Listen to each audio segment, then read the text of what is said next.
रात के 10 बज रहे हैं। रामचरण अपनी पत्नी के मालती के साथ अपने कमरे में बैठे मालती को समझा रहे हैं।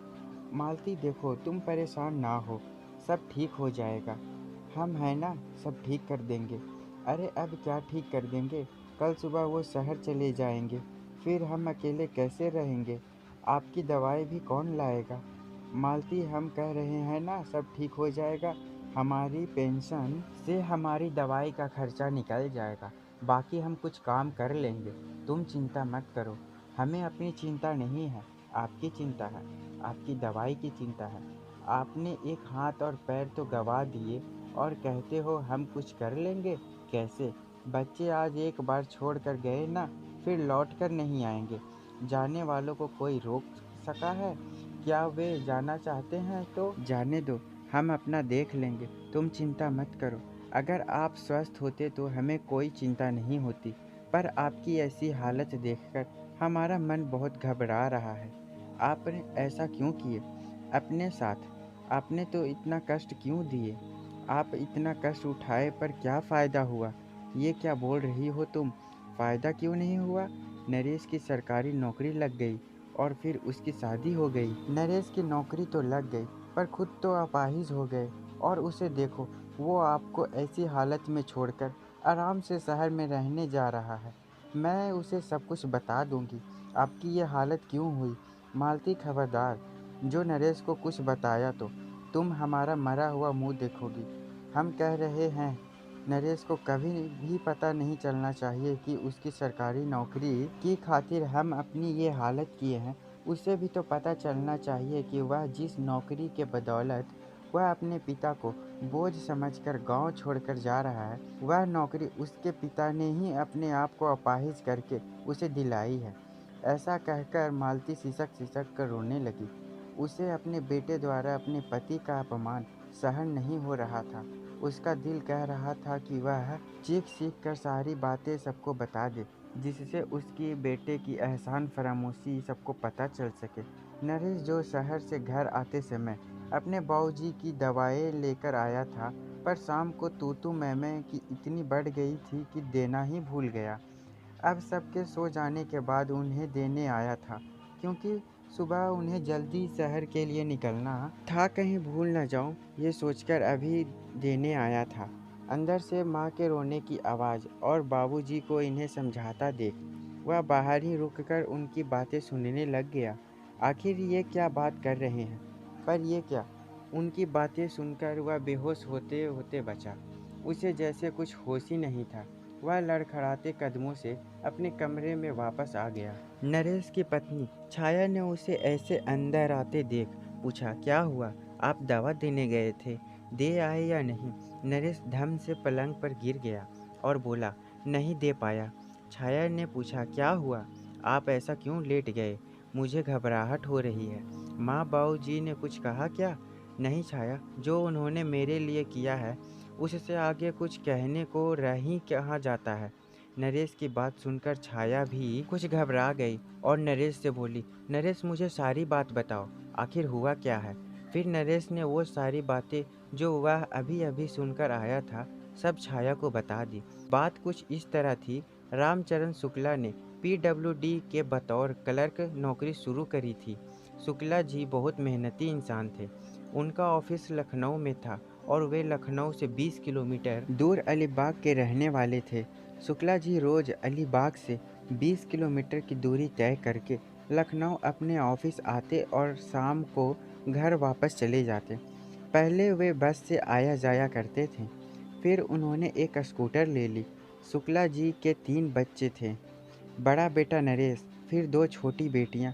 शुक्ला जी ने तीनों बच्चों को अच्छी शिक्षा दी थी और फिर दोनों बेटियों की शादी भी कर दी। नरेश भी पढ़ाई अच्छा था और उसने भी स्नातकोत्तर की पढ़ाई कर ली।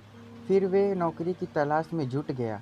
रोज वह कहीं ना कहीं आवेदन करता, हर महीने 2 या 3 प्रवेश परीक्षा भी देता, पर उसे सफलता नहीं मिलती। फिर नरेश ने एक प्राइवेट स्कूल में एक टीचर की नौकरी कर ली। उसका अपना खर्चा तो निकल जाए, वरना उसे फॉर्म भरने के लिए भी पैसे शुक्ला जी से मांगने पड़ते थे। नरेश स्कूल अपनी नौकरी के साथ एक अच्छी नौकरी के लिए आवेदन पर कहीं सफलता नहीं मिली। धीरे धीरे उसकी नौकरी की उम्र निकल रही थी और उसी के साथ शुक्ला जी और नरेश की परेशानी बढ़ रही थी।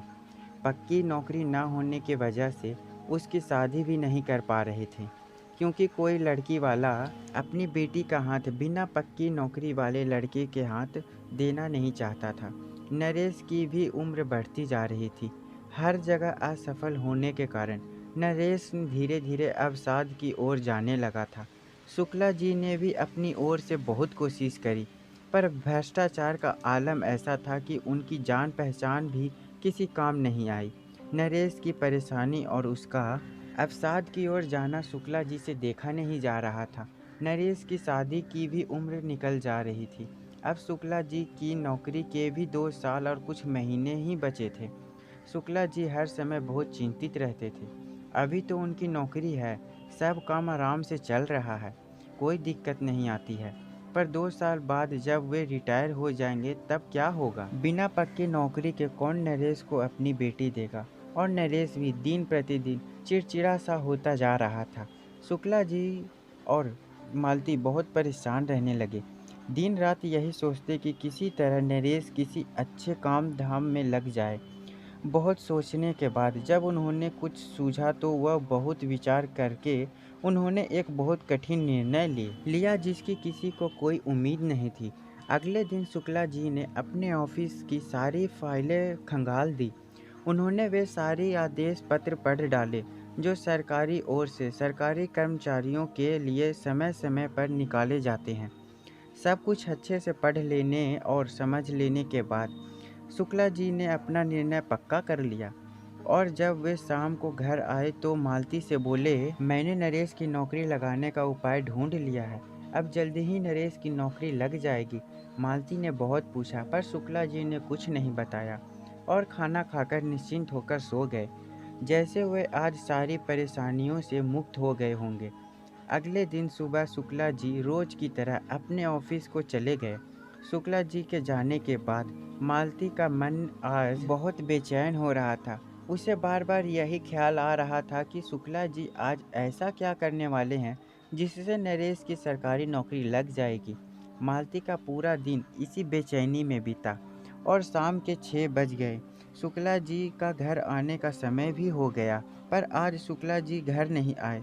6 से 7 7 से 8 बज गए पर शुक्ला जी घर नहीं पहुंचे। तभी 8:30 बजे नरेश को एक फ़ोन आया कि शुक्ला जी का एक्सीडेंट हो गया है, उन्हें लखनऊ के सिटी हॉस्पिटल में भर्ती कराया गया है, आप लोग शीघ्र वहां पहुंचे। नरेश और मालती जल्दी से अस्पताल पहुंचे। तब तक शुक्ला जी का ऑपरेशन चल रहा था। दरअसल शुक्ला जी के पीछे ही उनके ऑफिस के इंजीनियर गुप्ता जी अपनी गाड़ी से आ रहे थे। उन्होंने शुक्ला जी का एक्सीडेंट होते हुए देख लिया। वे फटाफट उन्हें अपनी गाड़ी में रखकर पास ही के अस्पताल में ले आए। नरेश और मालती अस्पताल पहुंचने के थोड़ी देर बाद शुक्ला जी का ऑपरेशन भी हो गया। डॉक्टर बोले शुक्ला जी ने हेलमेट पहन रखा था, इसीलिए इनकी जान बच गई, पर इनके दाहिनी हाथ की कोहनी के अलग करना पड़ा क्योंकि वह बहुत कुचल गया था और दाहिना पैर में भी काफ़ी चोट आई है। शायद इन्हें बाद में चलने फिरने में भी दिक्कत आए। शुक्ला जी का काफ़ी दिनों तक उपचार चला, पर फिर भी वे पहले की तरह ऑफिस का काम करने में असमर्थ थे क्योंकि उनका दाहिना हाथ कोहनी से कट चुका था। शुक्ला जी ने अपने बड़े अधिकारियों से बात करी कि वे ऑफिस का काम करने में असमर्थ हैं, तो क्यों ना उन्हें रिटायर कर दिया जाए। उनके परिवार का कोई आमदनी और साधन नहीं है और उनकी नौकरी के अभी 2 साल से ज़्यादा भी हैं, तो क्यों ना उनकी जगह पर प्रतिनियुक्ति पर नरेश को नौकरी पर रख लिया जाए। काफ़ी सोच विचार किया गया। सारे सरकारी आदेश देखे गए तो उनमें ऐसा लिखा था, कोई कर्मचारी अगर किसी अवस्था के कारणवश कार्य करने में असमर्थ हो, उस कर्मचारी की सेवा के अगर 2 साल से भी ज़्यादा बचे हो, उसकी आमदनी का कोई अन्य साधन ना हो तो उसे रिटायरमेंट दे दिया जाए और उसके प्रतिनियुक्ति पर उसके घर के एक सदस्य को नौकरी पर नियुक्त कर दिया जाए। इसी आदेश का पालन करते हुए उच्च अधिकारियों ने शुक्ला जी की जगह पर प्रतिनियुक्ति पर नरेश को नौकरी पर रख लिया और शुक्ला जी की पेंशन मिलने लगी। नरेश की सरकारी नौकरी लग चुकी थी, उसके लिए रिश्ते भी आने लगे और नरेश की शादी भी हो गई। सब लोग कह रहे थे कि शुक्ला जी का रिटायरमेंट हो गया, चलो नरेश की नौकरी लग गई। पर कोई नहीं जानता कि यह एक्सीडेंट कैसे हुआ और क्यों हुआ। सिर्फ शुक्ला जी और मालती नरेश की शादी हो गई, बच्चे भी हो गए। इसीलिए वह बच्चों की पढ़ाई का बहाना कर बच्चों सहित लखनऊ में ही रहने के लिए जाने वाला शुक्ला जी और मालती को गांव में ही छोड़कर नरेश की सारी बातें सुनकर छाया की आंखों से भी आंसू बहने लगे। दोनों रात भर आत्मग्लानि की आग में जलते रहे। आग जलकर ही सोना कुंडल बनाता है। सुबह तक नरेश और छाया भी कुंडल बन चुके थे और उन्होंने एक सच्चा निर्णय ले लिया था कि जिस पिता ने अपने बेटे की सरकारी नौकरी के लिए अपने एक हाथ और एक पैर का बलिदान दे दिया, वो इतने स्वार्थी कैसे हो सकते हैं कि उन्हें बुढ़ापे में अकेला छोड़ दे। नरेश सोच रहा था कि बाबूजी, आपने जो मेरे लिए किया उसका कर्ज मैं 7 जन्म भी ले लूं तब भी नहीं चुका सकता। हाँ, पर आपकी सेवा करके अपनी आत्मग्लानि को कम अवश्य कर सकता हूँ। सुबह छाया माँ बाबूजी को चाय दे आई, पर बोली कुछ क्योंकि उसका सर शर्म के मारे झुका हुआ था। जब थोड़ी देर बाद दोनों पति पत्नी नाश्ते के लिए कमरे से बाहर आए तो देखा नरेश के दोनों बच्चे स्कूल यूनिफॉर्म पहनकर स्कूल जाने के लिए तैयार थे और नाश्ता कर रहे थे। शुक्ला जी आश्चर्यचकित हुए और नरेश से पूछा, तुम लोग तो आज से लखनऊ में ही रहने जाने वाले थे, पर बच्चे तो यहीं स्कूल जाने के लिए तैयार हो रहे हैं। नरेश तब तक नाश्ता कर चुका था। उसे ऑफिस जाना था तो वह अपनी मोटरसाइकिल बाहर निकालते हुए बोला, वो बाबूजी, क्या है ना कि लखनऊ में मकान बहुत महंगा मिल रहा है, वह भी छोटा। तो मैंने और छाया ने निर्णय लिया है कि हम यहीं रहेंगे आप लोगों के साथ। बच्चे अगर चाहे तो उन्हें बाद में हॉस्टल में रख देंगे। और फिर मोटरसाइकिल में बैठकर ऑफिस को चला गया। शुक्ला जी और मालती एक दूसरे को ऐसे देख रहे थे जैसे एक दूसरे से पूछ रहे हैं कि ये चमत्कार कैसे हुआ। जो कल संबंध बांध रहे थे आज अब यहीं रहने की बात कर रहे हैं। दोस्तों, आपको कहानी कैसी लगी कमेंट करके ज़रूर बताइएगा। कहानी पसंद आई हो तो वीडियो को लाइक शेयर करें और चैनल को सब्सक्राइब करें।